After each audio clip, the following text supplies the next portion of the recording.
Birta thipi arjuik tha Delhi FC long goalkeeper Gojen Hanse aphan Rong Arat atum karcho po. Karbi Anglong pen ke patu angbong pen long nam ka chithang plong mati non hejong Karbi Anglong pen India Asia League mate adun thu anong e along ke haidun Gojen Hanse aphan Rong Arat atum kang thum karni pot. Kiram tang there chiklo ni phai ko era trok si suruhini rain ko era trokar ni pen India League adun thu ke patu bang cheng pono bang so along Karbi Anglong pen Gojen Hanse sitame Delhi Football Club along patu dun pen chipa haidun lo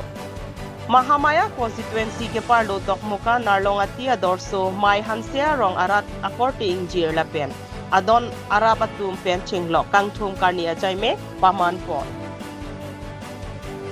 Gojen Hanse alam chithan pon pulote alang likedam tang Karbi Anglong Morning Star Football Club sitame patudun tang abang pulo la pen non India League adun thua long sitame Delhi FC long patudun pen Champion of India chipa haidun lo. News report Northeast Inglong News 24/7.